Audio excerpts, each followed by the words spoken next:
kind of on a different note, I have just a few more questions for you. Is Yeah. one of the things that you also talk about is how you can live with really high standards and also not be stressed. And Yeah. right, it's like in we go back to the hotel life, right? It's like your high standard is you work hard, you put in all this effort, you create this beautiful experience for everybody that walks into the hotel, but that creates a lot of stress because you're working so hard, you're doing so much, you're putting so much pressure on yourself. So I'm curious, like, not to say that it's like a quote unquote formula, but like, what would you say you've discovered through your journey to figure out how you can live with really high standards? Because that creates a beautiful life, but Yeah. also done it without having stress. Yeah. So I think there's several things. One thing really is, again, your very own definition, right? If you have this really, let's say, okay, I want to have time with my son and with my wife, right? And that's part of my success formula.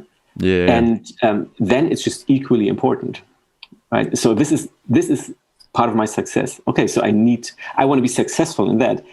I'm not only successful in whatever coaching or speaking or so, but I want to be successful in that as well. So it has to happen. Right. So there's no way I can work 20 hours a day because one Yeah. of my core things is I want to spend time with my son, right? So I feel that that's one of the things, again, getting clear on what you want.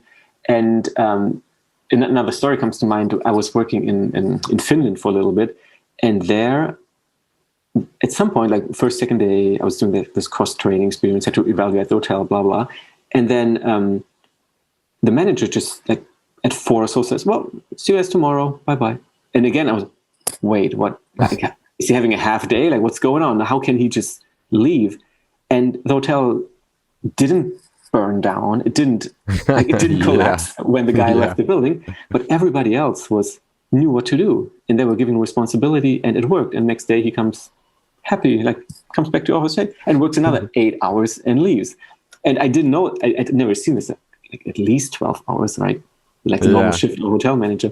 And so I was thinking of that many times, that, okay, so maybe we are not as important as we think we are. So just in terms of time, right? Just to be successful, success doesn't equal a lot of time. It takes effort, yes, and maybe half-hour day won't cut it for many things you want to create in life.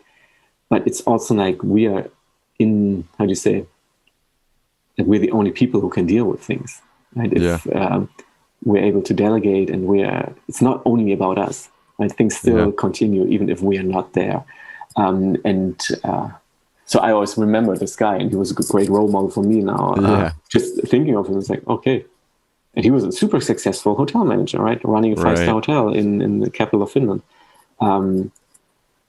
So I think that's a good thing to remember as well. It's not only about us. And we have to put in all the work. Again, there's this idea, okay, the more you work, the more success you will have. And it's just not true, right? And you're hindering yourself in being successful. Like I hindered myself. I was extremely unsuccessful as a hotel manager, right? I wasn't successful at all because I burned out. I collapsed. That's not a successful not scenario, a winning formula, right? Yeah. So the idea of the more you work and only think about that, that'll lead to success. It's just not true, right? So in order to be successful, there needs to be relaxation. There needs to be play. There needs to be whatever. If you discover yourself working 24 hours, you're not a successful person because it's not sustainable. Right. Yeah. It's like, I love the perspective you take on it.